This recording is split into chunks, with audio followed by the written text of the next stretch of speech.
Bab 4. Panggilan. Argumen berikutnya adalah kehebatan Yesus lebih menarik lagi dari 3 yang pertama. Kita diceritakan.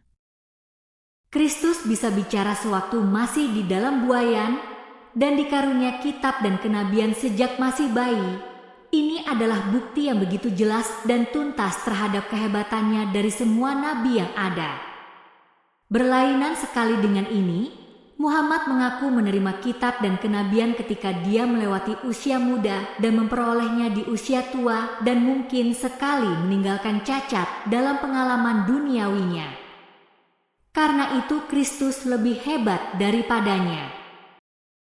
Apakah ada di dunia ini seorang bayi yang tidak bicara di dalam buayan? Jawabannya jelas. Tidak ada, kecuali bayi yang bisu.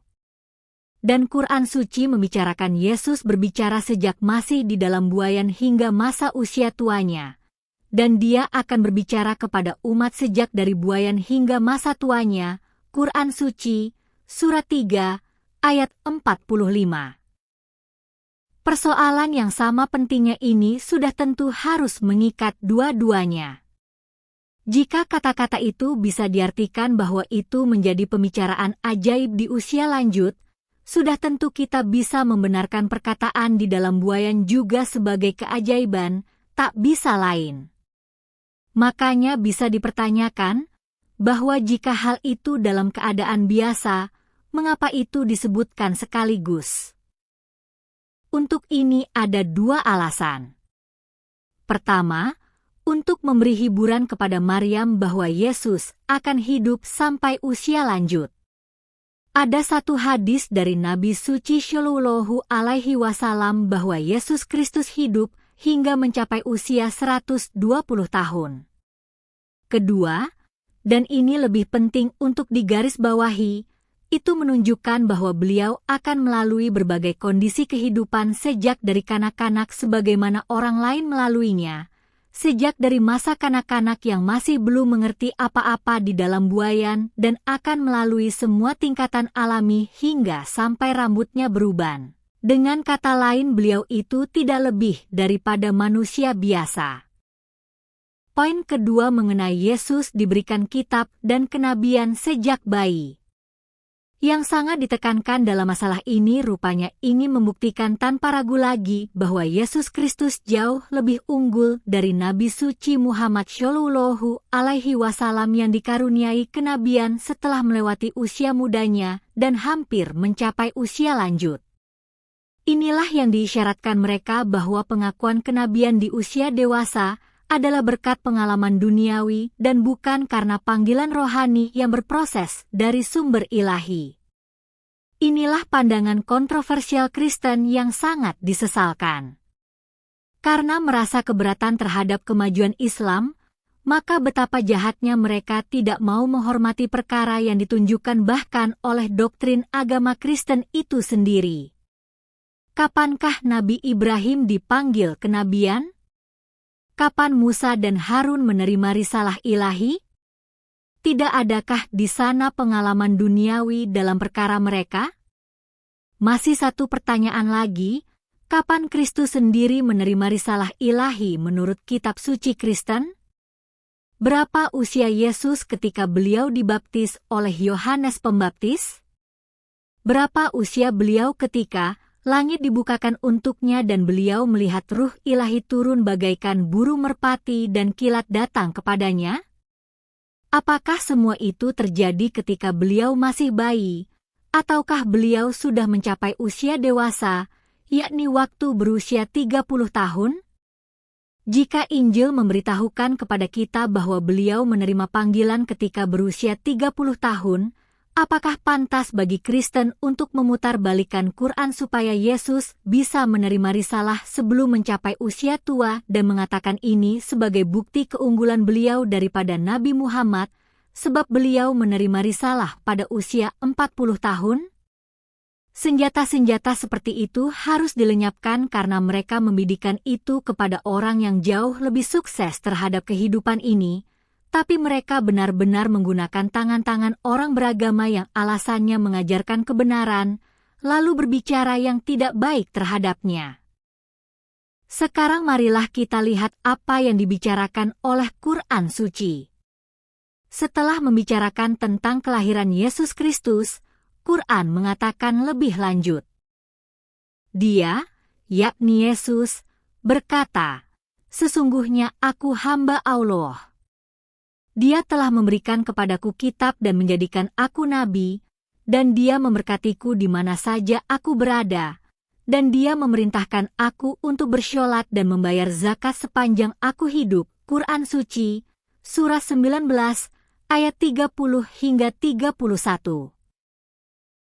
Kata-kata ayat ini begitu jelas menggambarkan perkataan manusia yang sudah dewasa dan sedikit pun tidak membenarkan bahwa perkataan itu adalah perkataan seorang bayi, yakni, "Dia telah memberiku kitab dan menjadikan aku nabi." Andaikan kenabian yang pemahamannya begitu rupa harus diberikan kepada seorang bayi yang masih merah, bagaimana kitab itu bisa diberikan kepadanya? Pemberian kitab itu maknanya adalah di sana ada beberapa ajaran tertentu yang harus ditanamkan. Bagaimana seorang bayi yang masih merah bisa dikatakan dia bisa mendakwahkan suatu ajaran yang rumit kepada umat? Ini sudah tentu bisa saja diartikan bahwa dia telah mengajar, bahkan sebelum dia lahir ke dunia ini. Kita tidak bisa memperlakukan Quran sebagai campur tangan manusia atau rekayasa yang bisa ditolak oleh akal sehat. Kalimat berikut ini bisa jadi lebih lucu lagi bagi seorang orok yang baru lahir berbicara. Dia menyuruh aku untuk bersyolat dan membayar zakat sepanjang aku hidup. Ini menunjukkan bahwa perintah sholat atau sembahyang dan membayar zakat itu sudah diberikan. Apakah Yesus mematuhi perintah yang harus dia emban sepanjang dia hidup? Tidak ada otak waras seorang manusia pun dapat menerima paham semacam itu jika bayi yang baru lahir beberapa jam sebelumnya sudah menerima atau mengemban perintah untuk sembahyang, lebih-lebih harus membayar zakat. Bayar zakat untuk apa? Apakah untuk membayar zakat kain pembalut yang menyelimutinya sewaktu dia dilahirkan? Dia tak punya harta apa-apa untuk dizakati selain kain yang menyelimutinya tersebut. Itu pun diragukan apakah benar kain itu yang dipakai untuk menyelimutinya. Andai kata itu harus juga dizakatkan, maka besar kemungkinan dia tidak bisa menggerakkan anggota badannya secara leluasa. Bisakah harta seperti itu harus dia bayarkan zakatnya? Persoalan ini sudah tentu memerlukan penjelasan lebih lanjut. Kata-kata itu sudah pasti bukan kata-kata bagi seorang bayi yang baru lahir. Itu adalah kata-kata seorang manusia yang menerima kitab yang berisi ajaran yang perlu didakwahkan, yang memerlukan perpindahan dari satu tempat ke tempat lainnya, kemana saja aku pergi, seperti yang dia ucapkan dalam doanya setiap hari, dan yang telah memperoleh hartanya dengan usaha sendiri yang harus dia bayarkan zakatnya. Kata-kata itu adalah ucapan Yesus setelah beliau mulai mendakwahkan ajarannya kepada umat. Salah satu dalilnya telah diberikan dalam memperkuat kesimpulan lain, yaitu berbagai ayat yang telah dibicarakan tadi tentang kelahiran seorang anak tersebut, yakni Yesus. Jika kata-kata ayat yang dibicarakan itu dapat diterangkan bahwa semua itu diucapkan oleh bayi yang baru lahir, keterangan kalimat itu harus dikemukakan untuk memperkuat penjelasannya. Tapi kata-kata apakah yang harus diperkuat? Malahan kalimat itu tidak bisa memperkuat mereka.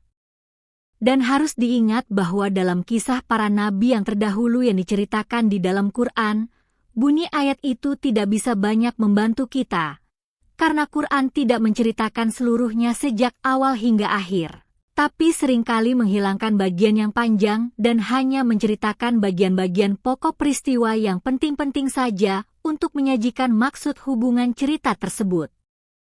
Ambil satu contoh tentang kisah Yahya Pembaptis yang diceritakan sebelum menceritakan kisah Yesus.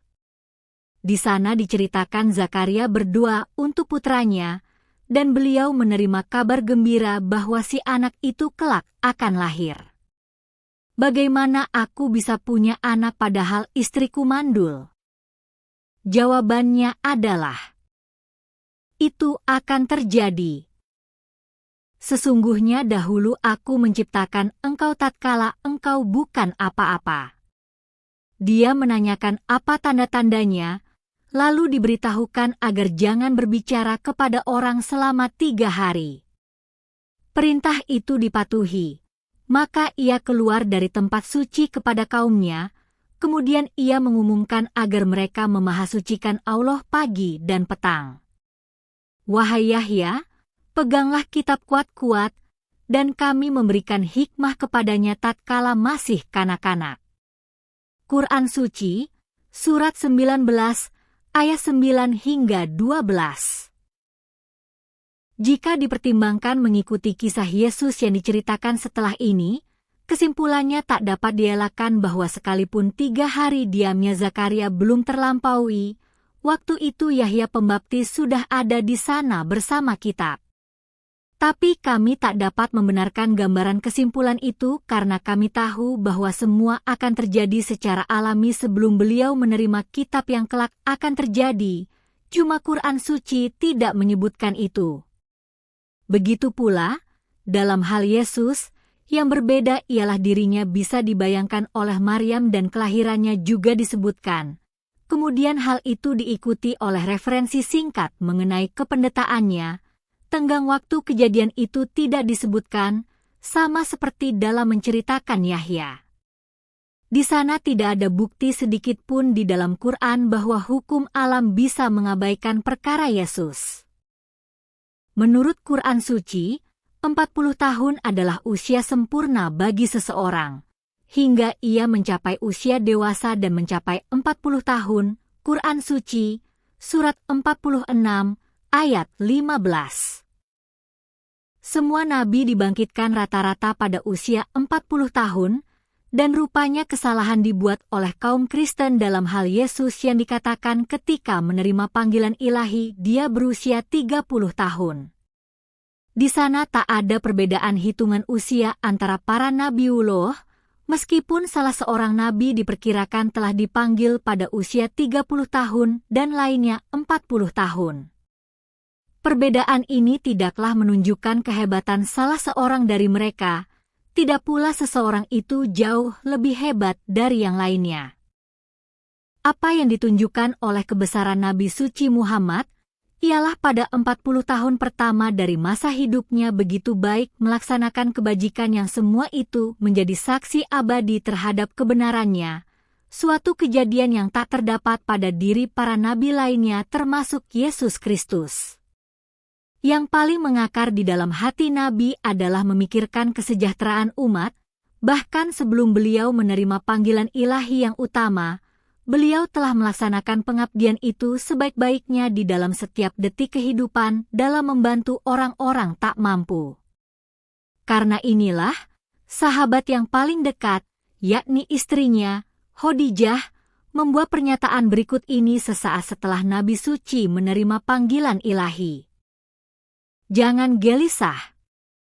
Allah tak akan menyanyiakan amal perbuatan Anda, karena Anda selalu mengikat tali persaudaraan, dan Anda selalu menolong orang yang lemah, Anda selalu menolong orang yang tertindas, Anda selalu menghormati tamu, dan Anda selalu menolong orang yang sedang tertimpa kemalangan. Hadis riwayat Bukhari. Dapatkah setiap orang menangkap makna tujuan hidup yang lebih mulia daripada itu? Dan itu dilakukan sebelum beliau menerima tugas kenabian yang mulia. 40 tahun dari sejak awal masa hidupnya beliau melaksanakannya, bukan karena pengalaman duniawi, tapi membantu orang-orang miskin, orang lemah dan orang tertindas. Tak seorang pun dapat mengaku pernah melakukan yang sama seperti itu, tidak juga Yesus maupun para nabi lainnya.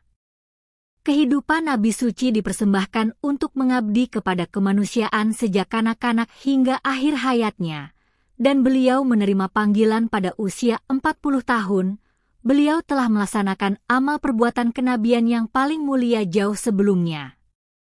Jadi di antara para reformer dunia, Muhammad, sholawat dan salam semoga tetap padanya, mencapai posisi tertinggi sebab tak sesaat pun selama hidupnya digunakan untuk hal-hal yang tidak ada artinya kecuali mengabdi kepada kemanusiaan. Dan beliau boleh dikatakan telah menjadi nabi sejak kecilnya meskipun beliau belum menerima panggilan ilahi hingga mencapai usia 40 tahun.